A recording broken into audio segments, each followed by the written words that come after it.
O áudio que vocês vão ouvir agora é parte do podcast Xadrez Herbal.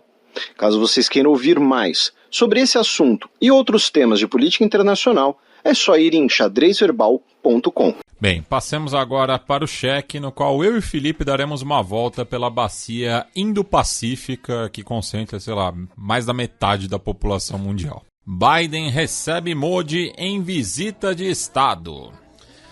Visita de Estado é mais alta visita de uma autoridade estrangeira a outro país, que envolve conversas mais profundas, mais estratégicas, também envolve cerimônias de mais protocolos, mais pompa. Ontem à noite tivemos um jantar de Estado na Casa Branca, diversas ali personalidades presentes. O diretor de cinema, o Night Shyamalan, que é de origem indiana, estava lá. Ele cujo último filme bom foi Sexto Sentido, né? Não, brincadeira. O Fragmentado é dele, não é? Não sei. Fragmentado acho que é. O Fragmentado acho que é dele. Enfim. Então tivemos esse encontro. E se você estuda RI, se você estuda política internacional, se você estuda Índia, enfim, se você nos ouve não apenas para ficar informado, mas porque trabalha com isso, eu recomendo fortemente, que vocês leiam a declaração conjunta que foi publicada ontem. No site da Casa Branca, vocês têm a versão lá integral em inglês. Joint Statement from the United States and India. São mais de 50 pontos, é um documento relativamente longo. E assim, essa visita não foi pouca coisa, gente? Em qualquer nível que vocês queiram medir. Estamos falando aqui de cooperação tecnológica, de cooperação militar, de cooperação de defesa, de cooperação energética, de cooperação acadêmica científica, de cooperação cultural, então assim, e esse negócio de cooperação cultural pode parecer pequeno em relação a temas como, por exemplo, temas militares, mas são coisas que fazem que laços se mantenham, se fortaleçam no longo prazo. Então, por exemplo, está na declaração presidencial o estabelecimento de uma nova cadeira de estudos sobre história e política indiana na Universidade de Houston e a reinstauração de uma cadeira na Universidade de Chicago, sabe? E isso é algo muito importante, que muitas vezes é muito desmerecido, especialmente aqui no Brasil, No Brasil você tem uma cruzada, com o perdão do trocadilho cruzada, contra as humanidades, contra academias, contra o ensino universitário, mas assim, é importante você estudar os outros países, inclusive para você fazer negócios com eles, para você compreender eles, Então, não é só, quero estudar aqui história indiana porque acho legal, Você também, e mesmo que fosse só para achar legal também, o ponto é que, mesmo no que as pessoas consideram finalidades, muitas aspas aqui, práticas, você também tem esses impactos, Então a gente está falando de cooperação satélite, cooperação sanitária, E aqui, por exemplo, o documento cita o grande número de estudantes indianos de medicina, que vão até os Estados Unidos. É algo presente, inclusive, na cultura pop, muitas vezes, o médico indiano, ou o estagiário, o residente indiano, coisa assim. O Russell Peters até reclama desse estereótipo de papéis para indiano. Para atores, Então, assim, essa visita não é pouca coisa, Ela foram assinados e acordadas tantas coisas que a gente poderia ficar aqui 1 hora só explicando isso. Mas eu queria aqui, eu vou destacar algumas delas, Primeira delas é o fato de que eles assinaram o Master Ship Repair Agreement. Isso significa que navios da Marinha dos Estados Unidos poderão realizar paradas de manutenção e logística e reparos emergenciais em portos indianos. Desde o início, gente, essa visita do Modi com o Biden, né, ela tinha um grande alvo, que é a China. Né? A China que hoje é o grande adversário geopolítico dos Estados Unidos e que é um adversário, né, de altos e baixos na história recente indiana. Muitas vezes mais adversário do que parceiro, em alguns momentos parceiro, né, mas tem um problema fronteiriço. Nós tivemos as escaramuças fronteiriças que já mencionamos aqui. Soldados indianos morreram na fronteira com a Índia, com a China, né, nesses choques. Então, a gente está falando de navios da Marinha dos Estados Unidos poderem realizar reparos de emergência em portos indianos. O que vocês acham que isso... que é o objetivo disso? Né?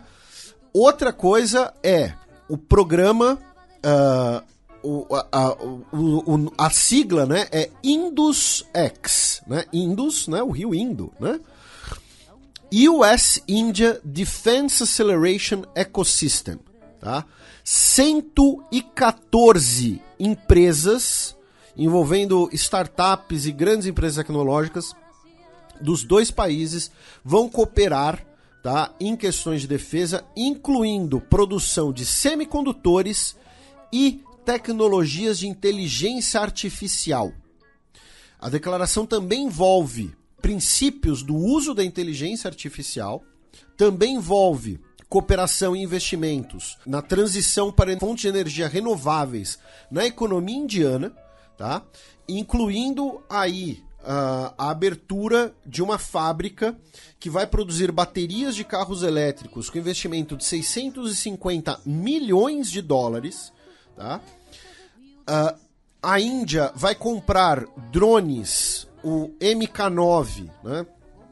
Que é o modelo, o Reaper, né? Que muitos dos ouvintes devem conhecer por causa de jogos, aparece em alguns filmes também, que não é algo que os Estados Unidos exportam, e, além disso, serão fabricados na Índia, tá, motores F-414 para o novo projeto do caça supersônico indiano.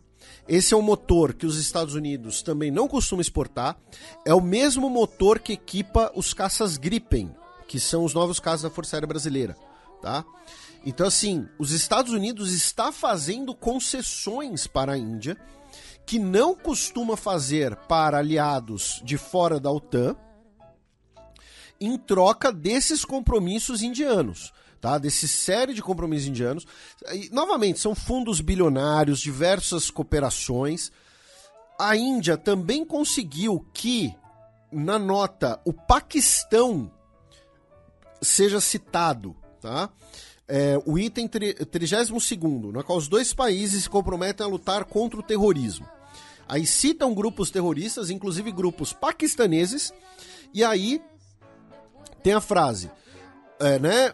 Os Estados Unidos e Índia firmemente condenam o terrorismo transfronteiriço, o uso de grupos terroristas proxies, e pede que o Paquistão tome medidas imediatas para garantir que nenhum território seu esteja sob controle ou seja usado por grupos terroristas. Tá? A Índia conseguiu que os Estados Unidos digam isso oficialmente sobre o Paquistão. Tá? Então, assim, vou repetir, essa viagem não foi pouca coisa. O Biden, quando recebeu o Modi, ele disse que são duas grandes nações, duas grandes potências que podem definir o século. Parecia bravata, né, de você estar recebendo o Modi e tal, e bababá. Né, o Modi disse pro Biden assim, você tem uma fala suave, mas quando age é muito forte. Né? Bonito isso. Bonito.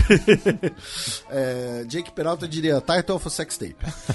Mas o documento que foi assinado, o documento que foi publicado, mostrou que essa visita não foi bravata, não foi para inglês ver, entendeu? A gente está falando de uma cooperação muito profunda, muito estratégica entre os dois países.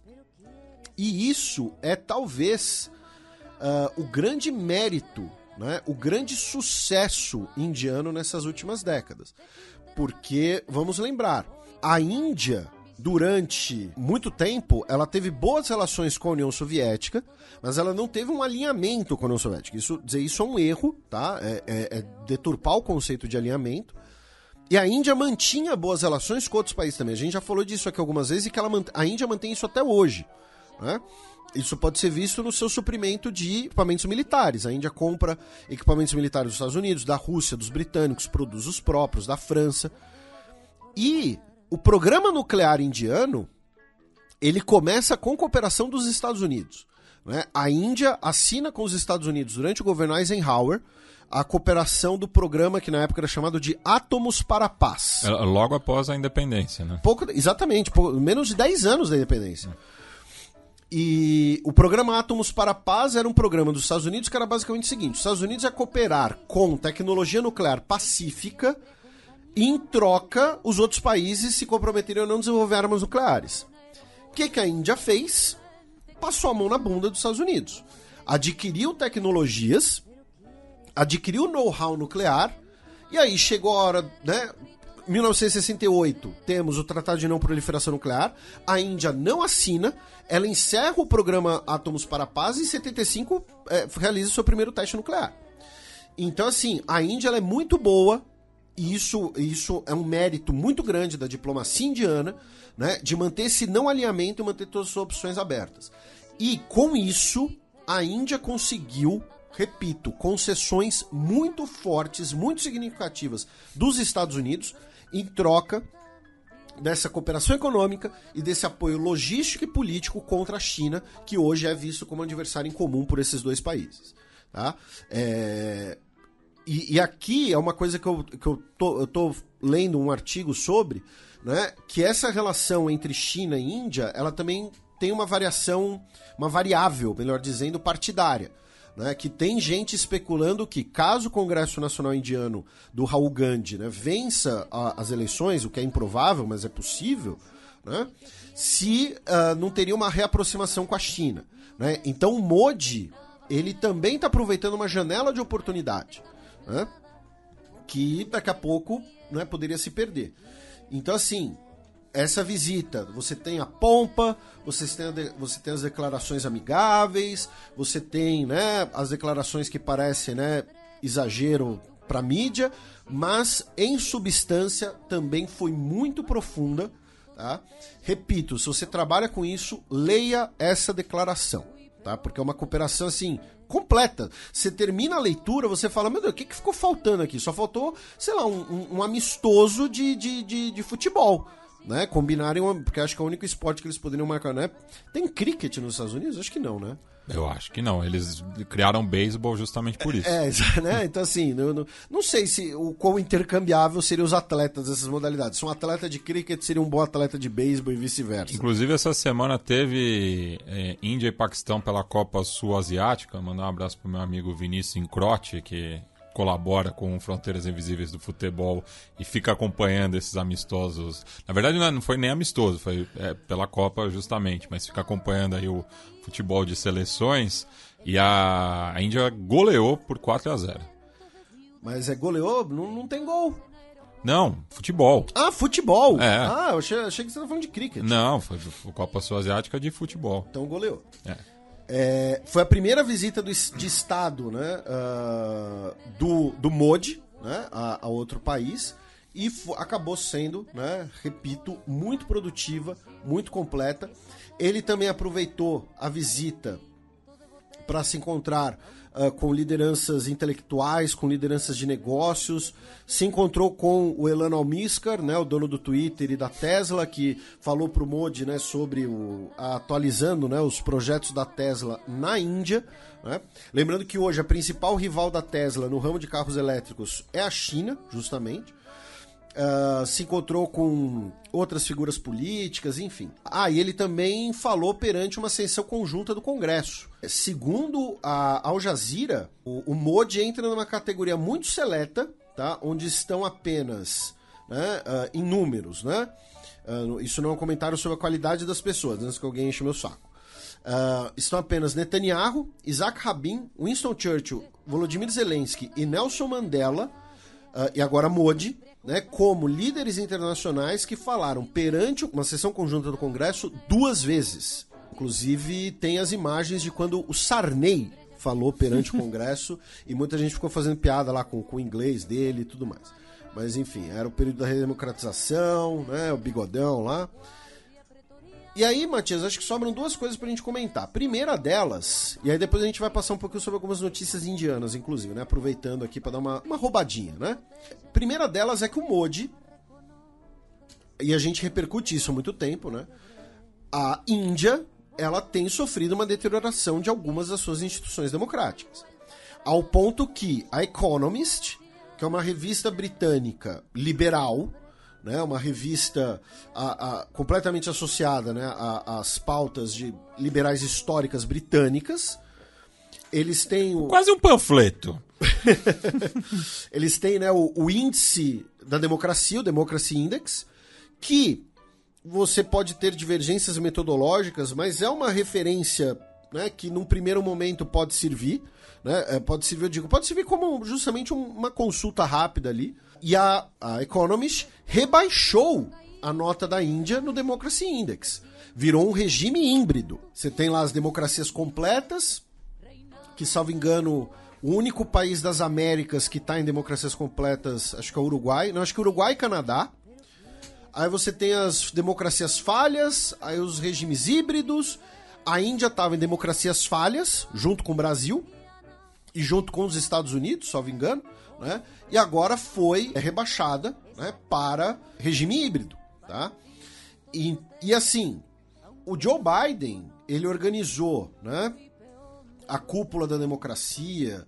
O Joe Biden fala muito, né, sobre democracia, sobre valorização da democracia e tudo mais, só que ele não tocou nesse ponto na visita do Modi. E mesmo no documento, que repito, né, que leiam, você fala ali de compromissos muito platitudes, né? Se comprometem com do compromisso democrático e tudo mais. Olhando aqui, meu caro Matias, Costa Rica e Chile também são democracias completas, tá? Estados Unidos é uma democracia falha, Brasil é uma democracia falha, Argentina é uma democracia falha, enfim, você tem lá as notas, tá? O Biden quase não falou, praticamente não falou disso, né? Então, assim, o discurso, né, de não, somos sempre a favor da democracia, somos super a favor da democracia e tal, também ele obedece os interesses nacionais, como a gente sempre fala. A Índia não é uma ditadura, ela não é uma autocracia. O Modi foi eleito, tá? Foi eleito na maior eleição do mundo, perfeito, tá? Né? O pessoal da Embaixada da Índia não precisa ficar bravo com a gente, tá? Lembrando que enfim... Mas... Eu já atendi uma vez o cônsul indiano quando eu trabalhava na exposição do Guerra e Paz. Muito simpático. Não, imagino. A gente já teve contato via e-mail, né, com... E ele me deu um cartão dele bonito, viu? Bonito? Parecia o Alckmin falando agora, um cartão bonito. Moçada! E, enfim, a gente já teve contato com a assessoria da Embaixada da Índia por conta do aniversário recentemente e tal, enfim. Mas o Modi merece críticas, o governo Modi merece críticas. O nacionalismo hindu que ele representa e legitima merece críticas também. A gente vê as ondas de violência que estão ocorrendo na Índia. E isso meio que foi deixado para debaixo do tapete vermelho. E a segunda coisa ligada a isso, que tem uma questão que é muito interessante sobre o Modi. O que aconteceu? Ele estava em Nova York, né, nesse último dia 21 de junho, que é o Dia Internacional da Yoga. Eu não sabia disso. O Yogi Day. Yogi Day? É sério isso ou você tá inventando? Não, tô falando sério. Põe a hashtag aí. Hashtag Yogi Day. E aí você teve, acho que foi no Central Park, em Nova York, né, ali centenas, né, talvez milhares de pessoas praticando yoga como parte do Yogi Day. E o Modi ali como, né, o convidado de destaque. E que a gente já comentou isso da yoga como soft power indiana. Isso, mas yoga como soft power, né? O Modi valoriza muito a yoga, ele faz yoga tipo em público e tal. E o cara que tá fazendo yoga do lado dele, assim, o caso R$1.000, que é a segurança dele, porque assim, o cara O cara puxa 300 quilos no supino, entendeu?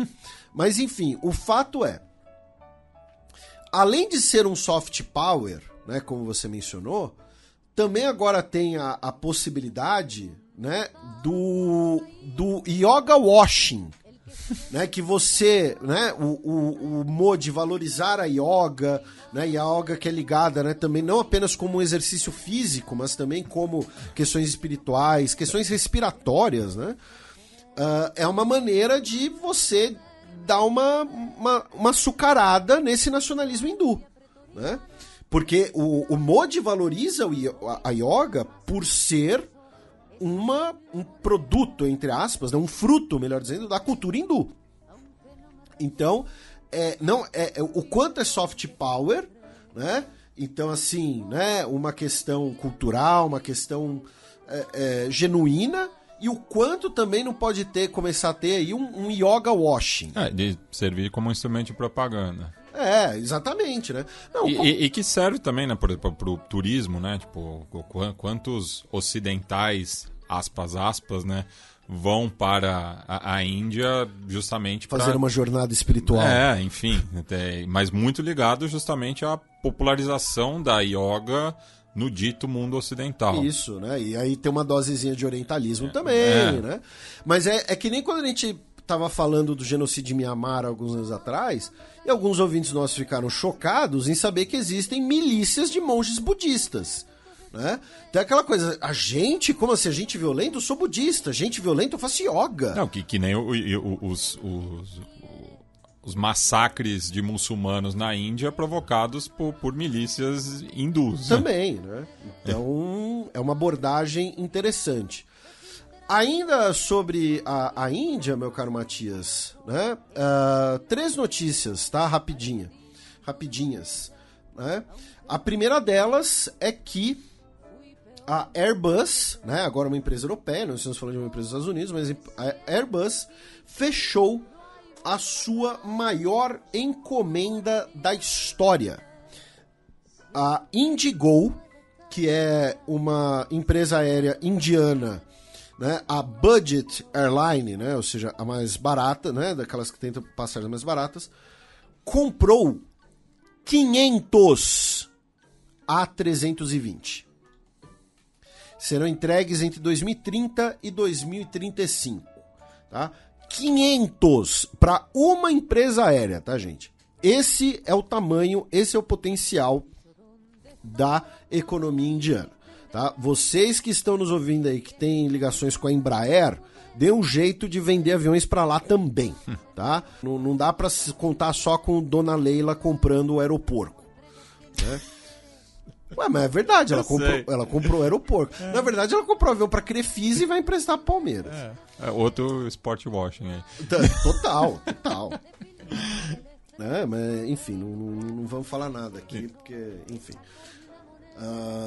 aí outra notícia é que o Nepal suspendeu a exibição de filmes indianos por conta de um lançamento, né, do filme Adipurush, tá? Que é um filme em hindi que conta, né, parte do épico hindu do Ramayana, e no filme o que acontece, né? Ele conta a história do rei Rama, né, salvando a sua esposa Sita, que foi raptada. E Sita, né, a tradição, né, e as fontes dizem que Sita nasceu em Janakpur, que hoje é no Nepal. O filme, entretanto, trata ela como nascida na Índia, tá? E aí, por conta disso, o governo nepalês suspendeu a exibição de filmes indianos. Lembrando que semana passada, salvo engano, a gente falou, né, daquele mapa que foi exibido, que é exibido no novo parlamento indiano, que coloca regiões do Nepal, né, regiões não, né, o Nepal e Bangladesh e Paquistão como parte ali da Índia, seria supostamente um mapa físico, né?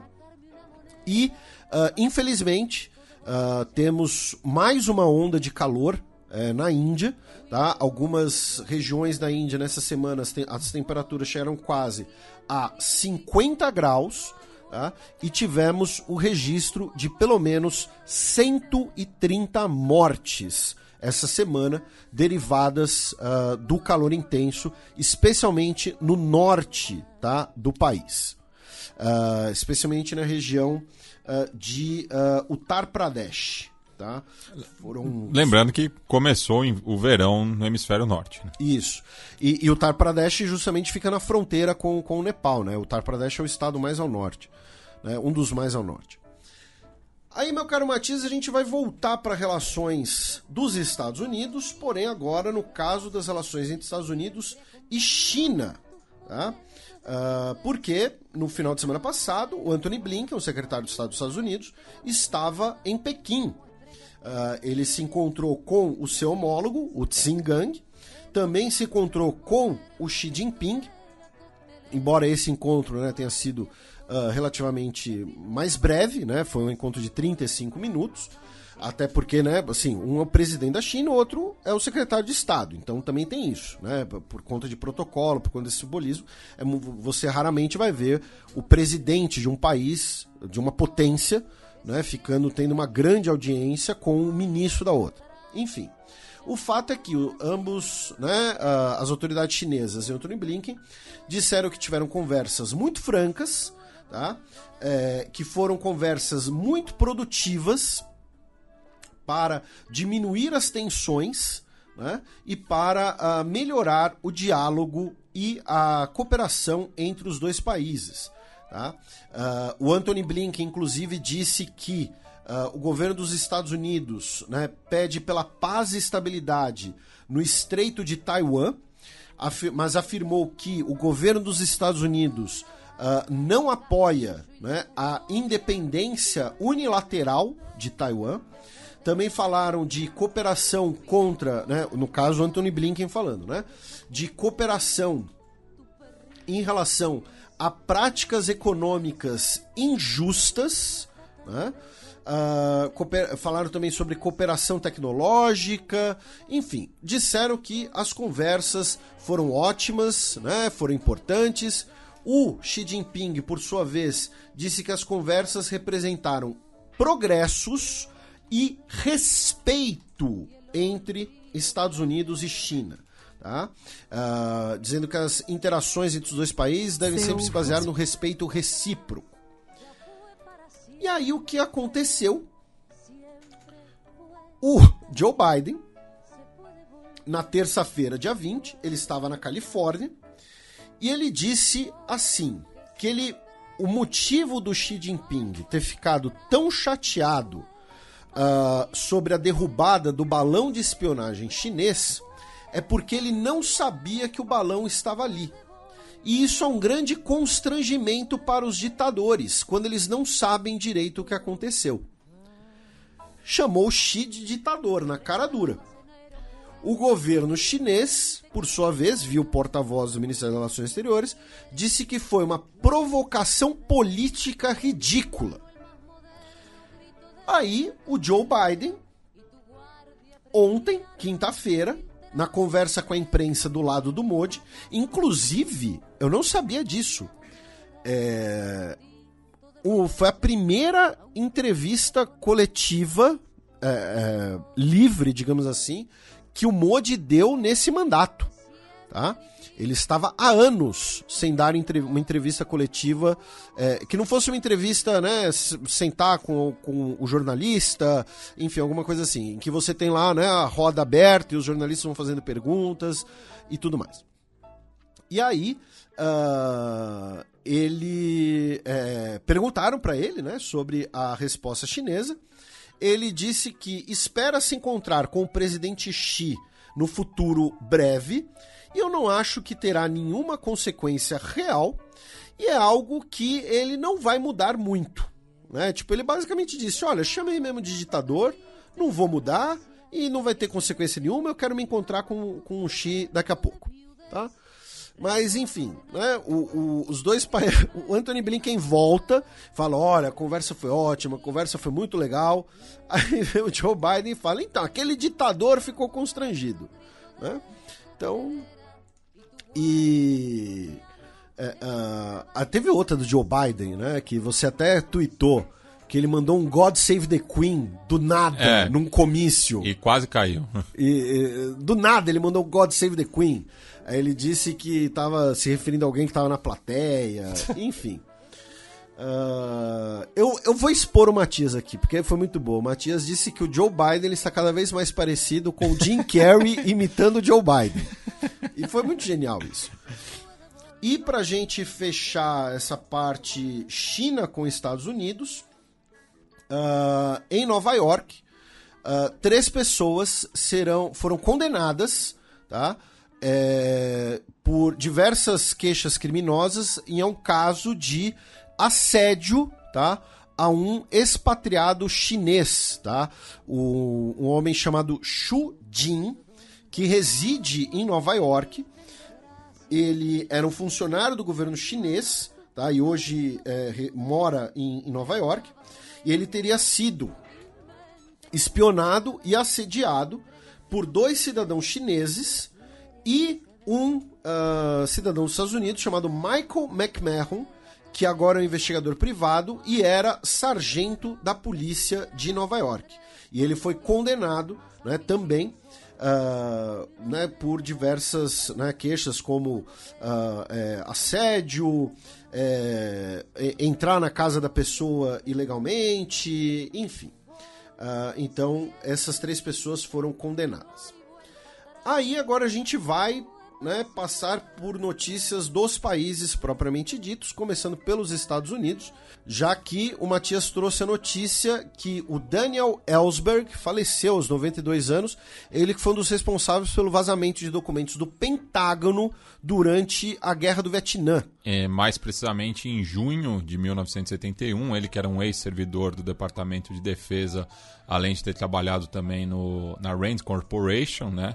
E ele vazou diversos documentos, né, para jornais estadunidenses, principalmente sobre o avanço do socialismo na Ásia entre 1945 a 1967, e documentos que mostram, né, que o governo estadunidense, na época do Richard Nixon, estava dissimulando, né, a real situação na Guerra do Vietnã, que em parte ajudou na reeleição do próprio Richard Nixon em 1972, mas isso criou, né, um ponto de inflexão na opinião pública a partir da revelação desses documentos, até por uma retórica antibelicista, né? E enfim, a vida do Ellsberg, ela virou de cabeça para baixo depois disso, né? Ele, enfim, teve diversas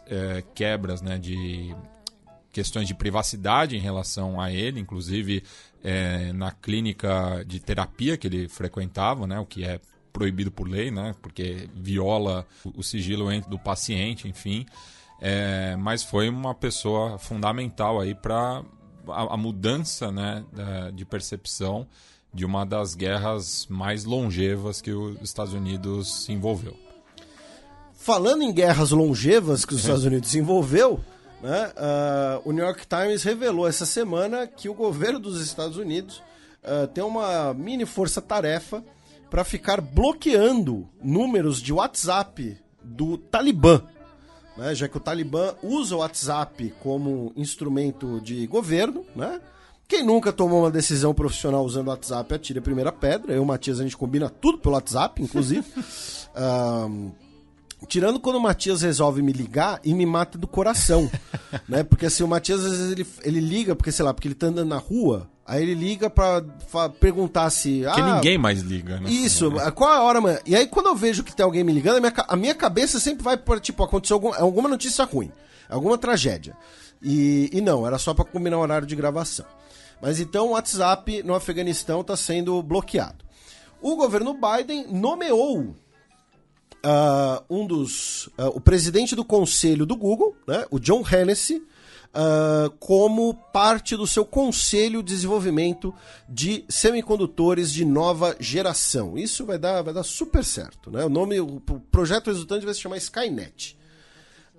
E aí a gente vai para o caso do Hunter Biden, né, o filho do Joe Biden, que vai se declarar culpado, né, de sonegação de impostos e outra acusação federal para né, diminuir aí suas eventuais penas e diminuir, né, ele pode pegar até 12 meses de prisão e uma multa de $100 mil. Então ele vai ter liberdade condicional, ele não será preso e ele não vai responder por um porte ilegal de uma arma de fogo também. Esse caso da arma, ele vai entrar num programa pré-julgamento, né, enfim, porque ele teria utilizado essa arma em 2018 enquanto estava em posse também de crack. E assim, né, o caso Hunter Biden teve lá o notebook dele, né, que aí acharam documentos, enfim. Mas não tem nada a ver com o caso do notebook, tá, gente? Quer dizer, o notebook tinha a ver com as investigações, mas esses crimes aqui são outra coisa. Os Estados Unidos se tornaram o segundo país do mundo, depois de Singapura, a autorizar a comercialização de carne produzida em laboratório, tá? O FDA, né, a Food and Drug Administration, a Anvisa dos Estados Unidos, né, autorizou e agora algumas empresas já vão começar a comercializar, né, a venda de carne, né? E aí tem gente dizendo que não deve ser utilizado o termo carne, seria simulacro de carne. Enfim, vai ter alguma discussão, né? Só é carne se vier da região francesa de boi, né? Vai ser alguma coisa assim. Se não é vinho espumante, enfim, vai ser alguma coisa assim. Mas o fato é que carne produzida em laboratório vai poder ser comercializada nos Estados Unidos. E aqui vai parecer que é uma brincadeira, mas não é. Pessoas veganas acreditam que vão poder consumir. Porque, né, não tem origem animal. Não tem nenhuma exploração animal envolvida, né? Não é nem apenas a questão da origem, a própria exploração animal. Então, acredito que tem essa possibilidade. Não sei, certamente temos ouvintes veganos e que podem eventualmente comentar se isso já é discutido ou não dentre a comunidade. Lembra que a gente falou que teve um erro de contabilidade, né, da casa de 2 bilhões nas armas para a Ucrânia? Descobriram que o erro de contabilidade, na verdade, foi de 6 bilhões. Né? E eu nasci ontem. Então, assim, deram um jeito de mandar mais bilhões de armas para a Ucrânia, é isso. E aí, alguma pedalada fiscal aí, ou então desviaram essas armas para algum lugar, enfim. O governo dos Estados Unidos anunciou sanções contra o Ministério da Defesa de Mianmar, né? Lembrando que a boa parte da economia de Mianmar está no controle das Forças Armadas, até mesmo a maior cervejaria do país está sob o controle das Forças Armadas. Então, você impor sanções contra o Ministério da Defesa acaba impactando, ou tem um potencial de impactar boa parte da economia de Mianmar, em represália aos atos de violação de direitos humanos da junta militar. Enquanto isso, entretanto, só para citar, né, a Tailândia, o governo tailandês, recebeu essa semana, né, os representantes da junta militar de Mianmar oficialmente no país. A Suprema Corte dos Estados Unidos julgou contra, né, a nação Navarro em um caso envolvendo direitos sobre água. Tá? O que aconteceu? A nação Navarro, ela sofreu com a seca do Rio Colorado e diversas pessoas, né, da nação Navarro que vivem na reserva Navarro, né, tiveram que buscar outros suprimentos de água, inclusive comprar água mineral, enfim. E aí, qual era a discussão? Que por um tratado de 1868 entre os Navarro e o governo dos Estados Unidos, segundo o acordo, a reserva Navarro tem direito, né, à água necessária. Tá? E aí, por 5-4, a Suprema Corte afirmou que o governo dos Estados Unidos não tem responsabilidade de tomar passos afirmativos para garantir água para os Navarro. O que isso quer dizer? O que a Suprema Corte está dizendo é que o governo dos Estados Unidos não tinha o direito de entrar na reserva Navarro e tomar a água deles. Agora, se o rio secou, não é responsabilidade do governo de suprir essa água causada por essa mudança natural. Tá? É isso que está dizendo por 5-4. Tá? Segundo estimativas da própria Nação Navarro, cerca de 30% da população, que é de 175 mil pessoas, não tem acesso garantido à água. Tá? Especialmente os que vivem na região do Arizona. Né? Os Navarro vivem em Arizona, Novo México e Utah. Também em relação aos Estados Unidos, né? Aí a gente vai passar rapidamente aqui, antes da gente passar para o Canadá, né, pela notícia do submersível, né, que estava levando, né, visitantes e um especialista no Titanic para ver os destroços do naufrágio, né, e o submersível primeiro, né, se perdeu e depois foi confirmado que ele implodiu, né, da empresa OceanGate. Isso já repercutiu muito, foi uma das notícias que mais repercutiu no mundo nessa última semana. Tem desde comentários sérios até memes, né, alguns memes muito bons, inclusive, não vamos negar. Tá? Eu só queria fazer alguns comentários aqui, Matias, eu sei que você também tem os seus, enfim. O primeiro deles, pra mim, é o seguinte.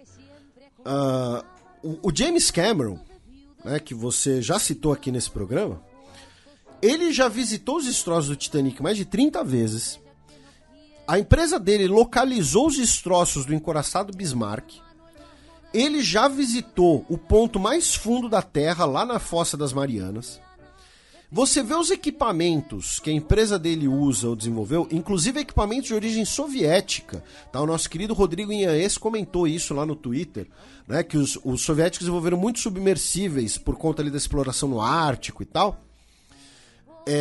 Você compara os equipamentos, você pode ser completamente leigo que nem nós somos. A gente está falando assim só de aparência. Você compara os equipamentos, compara a aparência dos equipamentos, a robustez dos equipamentos, você já via que era uma loucura isso que esses caras fizeram. Eu vi uma thread no Twitter de uma engenheira que mora nos Estados Unidos de origem iraquiana, que ela fala do Challenger, que foi o submersível que ele foi até o ponto mais fundo do mar. A quantidade de sistemas de redundância, a quantidade de sistemas de navegação, enfim, a quantidade de sistemas de segurança. E os caras tinham um botão, um joystick da Logitech e uma janelinha. E eles estavam parafusados por fora. Tá? Então, assim, o que eu quero dizer com isso?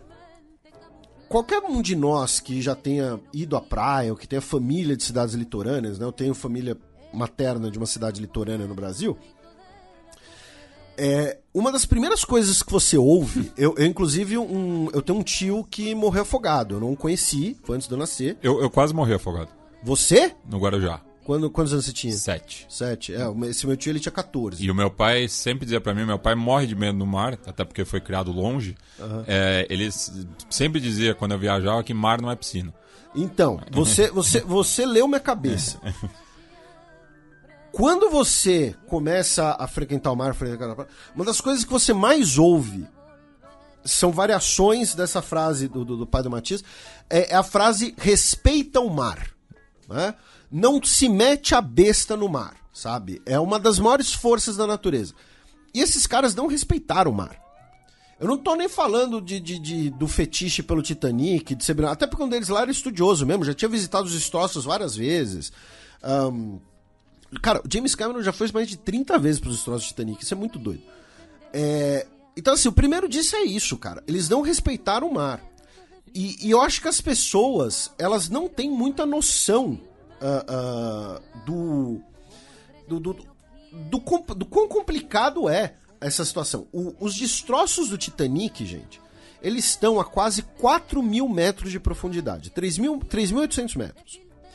Se você pegar os submarinos nucleares da classe Ohio, que são o principal submarino da Marinha dos Estados Unidos, a profundidade máxima deles, gente, é 800 metros. A gente está falando de mais de 4 vezes mais da profundidade máxima de um submarino nuclear. Não é pouca coisa, sabe? Lá não tem luz, lá é uma pressão desgraçada, porque é aquela coisa, o aumento da pressão, não sei se chega a ser numa escala logarítmica, mas é uma pressão gigantesca. Inclusive, assim, entre aspas, né? Muitas aspas, o lado bom deles terem implodido, né? Porque eles morreram instantaneamente. Eles não morreram sufocados, alguma coisa assim. Foi que nem o Ara San Juan, submarino argentino, que a gente repercutiu na época, as buscas em 2017, aconteceu. Né? Então acho que as pessoas não têm noção disso. Né? E esses caras não tinham. Tá? Do desafio, do assombro que tem que ser um negócio desse. É que assim, eu até falei com o Felipe em off, né? E vou reproduzir aqui.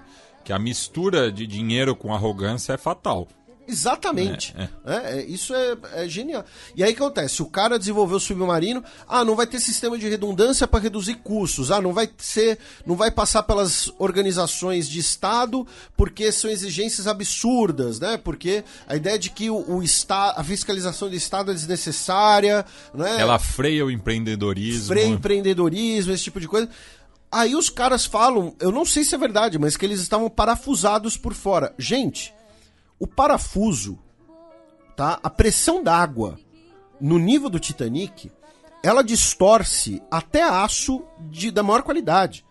Então, se o parafuso, ele muda, se a pressão faz o parafuso contrair, pronto, acabou, já era a sua pressurização. Você foi pro buraco, que foi o que aconteceu com eles.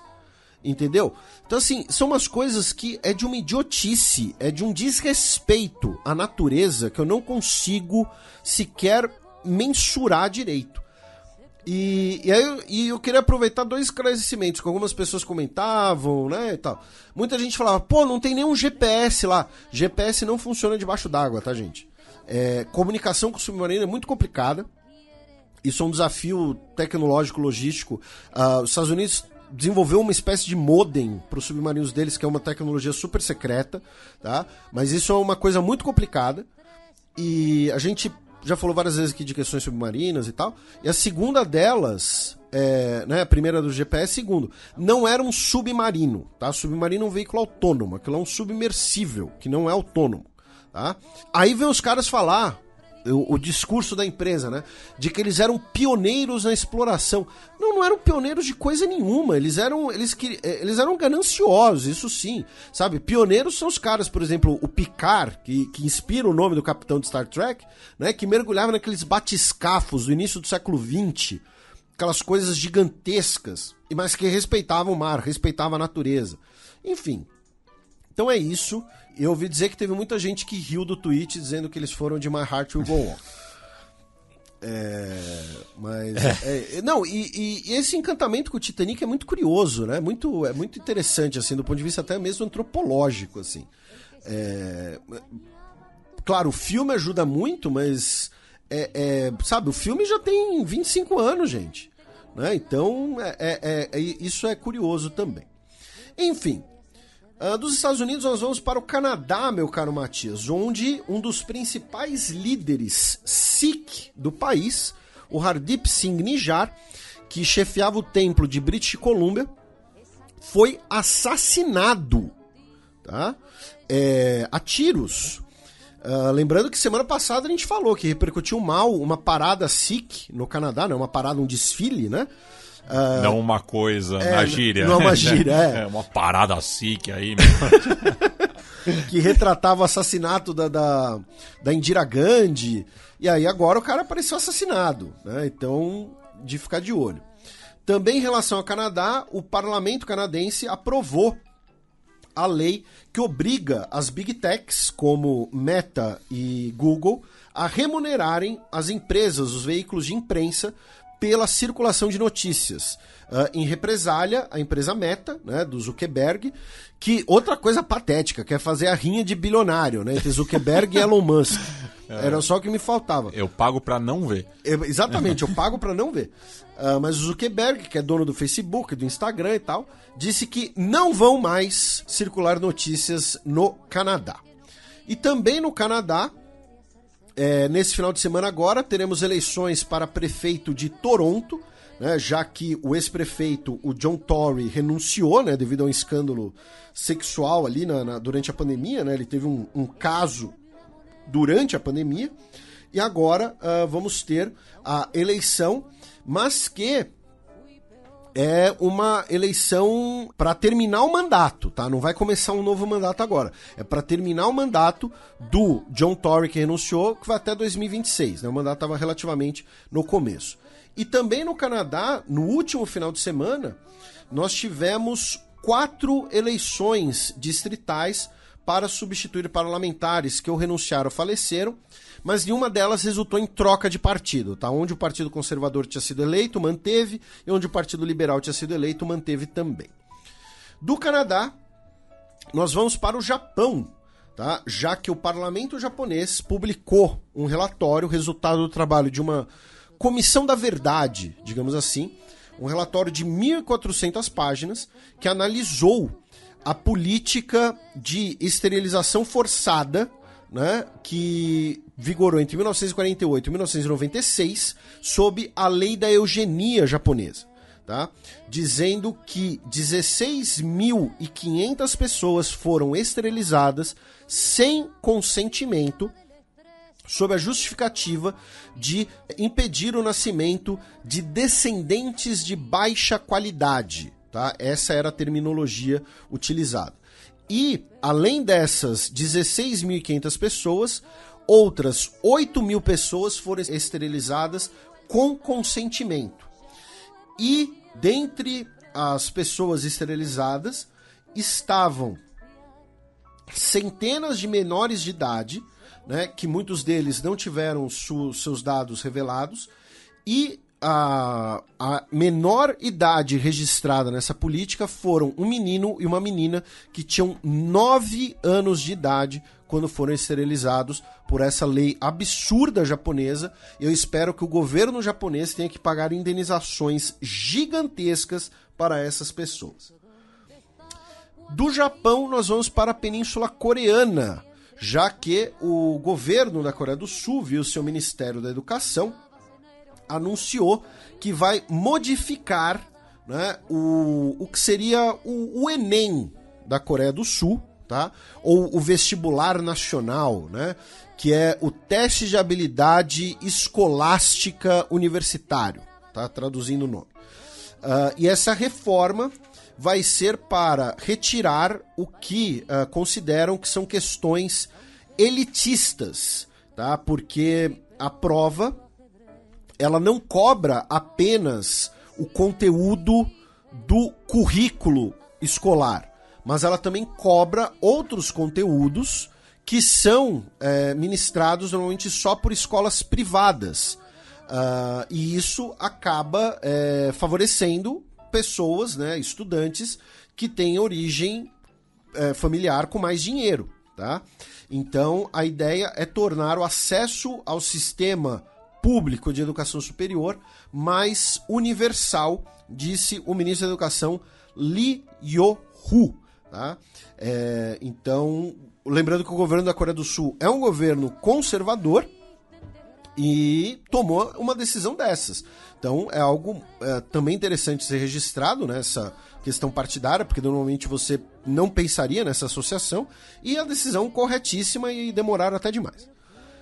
Da Península Coreana, nós vamos para a China, meu caro Matias, já que o primeiro-ministro da China, né, o chefe de governo, o Li Qiang, se encontrou com Olaf Scholz na Alemanha, né, antes de seguir viagem para a França. Né, ele está na França por conta da cúpula do Macron, e conversaram, né, sobre cooperação e diálogo para expandir as relações. Já o presidente da Alemanha deu uma direta ali, ele falou que a China é parceira da Alemanha e da Europa, mas também cada vez mais uma concorrente e rival no cenário político.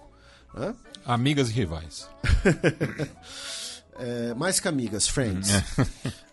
E aí conversaram especialmente sobre comércio e guerra na Ucrânia. China e Paquistão anunciaram um acordo de 4,8 bilhões de dólares para a construção de mais uma usina nuclear no Paquistão, a usina de Chasma 5, tá?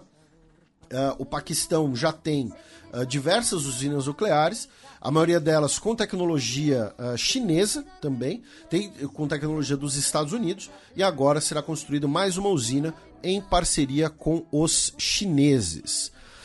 Também foi anunciado uma parceria estratégica com a Palestina essa semana, né, meu caro Matias? Isso, tivemos uma visita de Estado do Mahmoud Abbas, que é o presidente da Autoridade Nacional Palestina, a Pequim, e no encontro, né, e que tem aí as falas dos dois chefes de Estado, né, cada um na sua língua, é anunciada o estabelecimento de uma parceria estratégica com a Palestina que não foi pormenorizada publicamente, né? Mas enfim, mostra aí, né, uma aproximação da Índia ao Oriente Médio, porque também tivemos, né, um acordo com o Catar, né, Felipe? Pois é, a China e o Catar anunciaram mais um contrato bem polpudo de fornecimento de gás natural, né? O Catar e a China já haviam assinado né, logo depois da invasão da Ucrânia, e agora assinaram um contrato válido por 27 anos,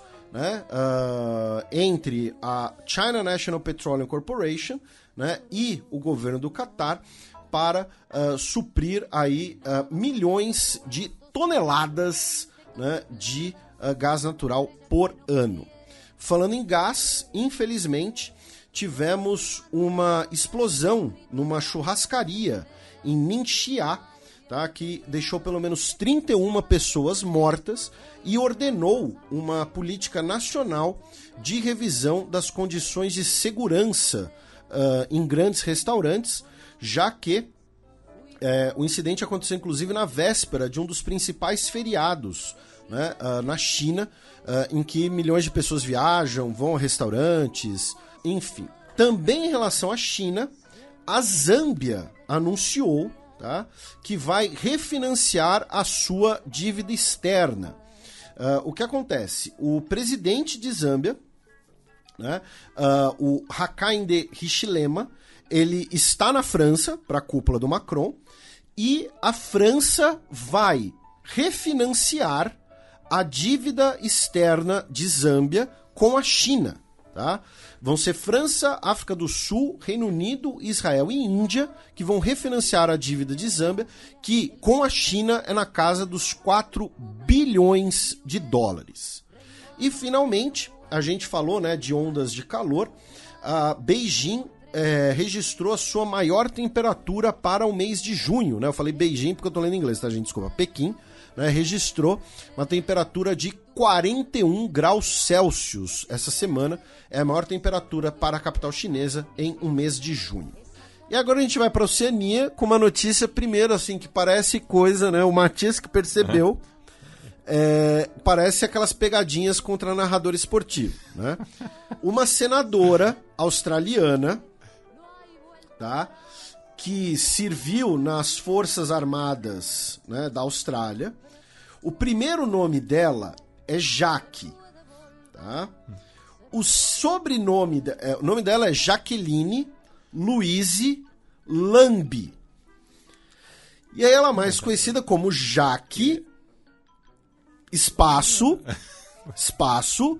Lambie, tá? Então, se você falar o nome dela muito rápido, vai parecer algum trocadilho besta. E com uma pronúncia mais aportuguesada? Pois é. Porque você pode falar Jack Lamb. Boa, a Jack Lamb, ela é senadora pela Tasmânia, inclusive. Ela disse que entregou, tá, documentos para o Tribunal Penal Internacional, denunciando diversos comandantes, diversos altas patentes das Forças de Defesa australianas por terem supostamente acobertado crimes de guerra no Afeganistão. E, finalmente, a gente falou de racismo no esporte, né? A seleção de futebol da Nova Zelândia estava disputando na Áustria um amistoso contra a seleção de futebol do Catar, né? Nova Zelândia e Catar estavam jogando na Áustria, não faz sentido nenhum. E as seleções principais, porque eu vou fazer um complemento depois. E o zagueiro da Nova Zelândia, o Michael Boxall, ele afirmou que ele foi vítima de uma ofensa racista por um jogador qatari, ele que é de origem maori, tá? O jogador qatari, origem maori não, origem samoana, e o jogador, né, o jogador qatari Yusuf Abudurissag teria feito esse comentário racista aos 41 minutos do primeiro tempo. Tivemos ali uma breve confusão entre os atletas. E aí, o time da Nova Zelândia, no intervalo do jogo, não voltou a campo, tá? Ficaram no vestiário, dizendo que não iriam retornar, e o capitão da Nova Zelândia foi informar aos jogadores do Qatar da decisão, e aí o Carlos Queiroz, que é o treinador do Qatar, que teve passagem no futebol brasileiro, respondeu as perguntas sobre isso, dizendo que ele condena o racismo, mas que o juiz não viu nada, ninguém viu nada, foi apenas uma discussão entre dois jogadores. Levando a cabo, né, o mote que a CBF criou, mas não cumpriu, de que com racismo não tem jogo. E aconteceu algo similar num amistoso das seleções sub-21 da República da Irlanda e do Kuwait. E também os jogadores irlandeses se solidarizaram ao companheiro que foi agredido verbalmente e não voltaram a campo. E, inclusive, a Associação Irlandesa de Futebol diz que não tolera qualquer tipo de racismo contra os seus jogadores ou membros da comissão técnica e vai reportar essa matéria séria à FIFA e à UEFA.